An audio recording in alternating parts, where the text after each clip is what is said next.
your brown girl again, Jean, and welcome back to another vlog. In today's video, I will be sharing with you on how I did this super easy and budget-friendly na meal prep. And just a disclaimer lang guys, hindi po ako isang nutritionist or isang fitness guru at hindi po naka-calorie count yung meal prep na ito. So basically, tinatansya ko lang po lahat. And also guys, yung meal prep na gagawin natin is 10 meals in which equals to 5 days na siya sa akin dahil ako ay naka-intermittent fasting.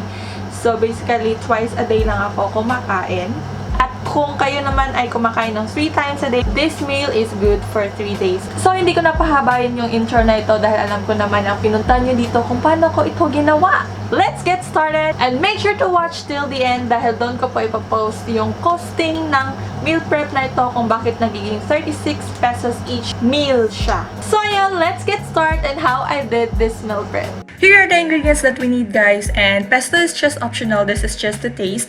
And any kind of oil and salt na meron kayo is pwede. First step is para iwas COVID-19 tayo po ay maghuhugas ng ating mga kamay, opo. At saka next is ikakat natin yung chicken breast fillet according sa size na gusto natin.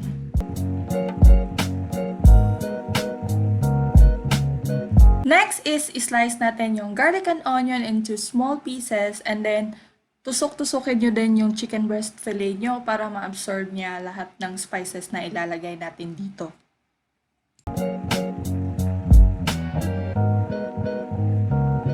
So, nililipat ko lang po yung breast natin sa mas malaki na bowl kasi hindi siya kasya sa bowl na ginamit ko.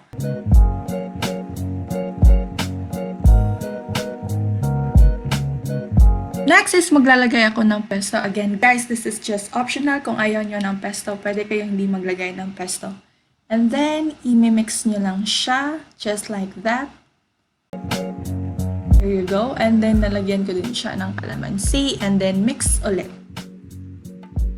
And also, guys, nakalimutan ko mag-add pala tayo ng oil. So, ayan, gumagamit po ako ng olive oil dito. And you can use any type of oil na kung anong meron kayo. So, tutusok-tusukin lang po natin ulit yung chicken natin para mas ma-absorb niya talaga yung lahat na nilagay natin na spices. And then, i-wrap niyo siya sa cling wrap or any plastic na meron kayo dahil i-marinate natin ito ng 30 minutes to 1 hour para mas ma-absorb niya talaga lahat ng spices. While waiting na ma-marinate yung chicken natin, tayo po ay magluluto ng rice. Ang ginamit ko dito is red rice dahil ito ay mas mura compare sa brown rice. So, this rice is just 55 per kilo. And then, yung niluto ko dito is about 3/4 kilo. And while waiting again na maluto yung rice natin, tayo po ay magluluto sa ating frozen mixed vegetables. And hindi ko talaga alam kung paano to siya lulutuin. Kaya, nilagyan ko lang siya ng 1 cup of water. And then, nilagay ko sa oven ng 5 minutes.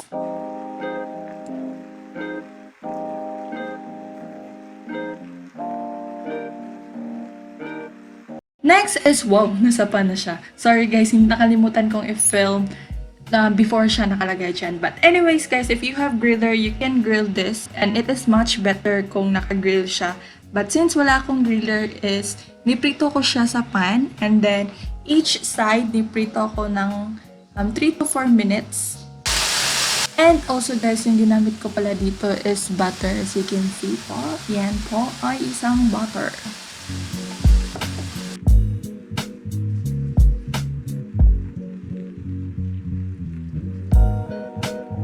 And tada! Pagkatapos po natin lutuin lahat, tayo po ay mag-start na sa ating meal prep. So for each meal guys, ako po ay naglagay ng half cup of rice. And then depende yan sa inyo guys. Kung gusto nyo maglagay ng 1 rice each meal, ako is, dahil gusto ko less carbs lang, nilagyan ko each meal half cup lang ng rice.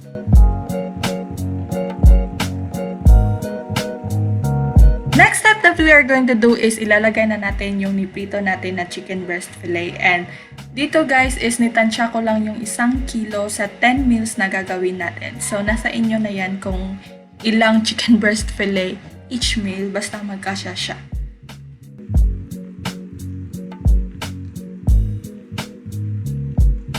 finally, for our last tip is we are going to add half cup of frozen vegetables or tansyahin nyo na yung isang pack and then we are done!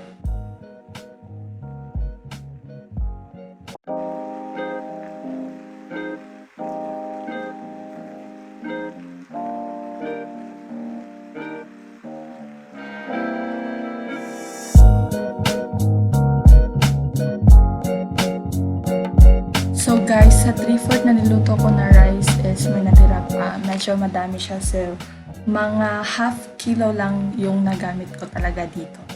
And that ends for our video today guys. Diba? Sobrang easy lang niya and I'm sure kaya-kaya mo yung gawin kahit hindi ka masyadong marunong magluto.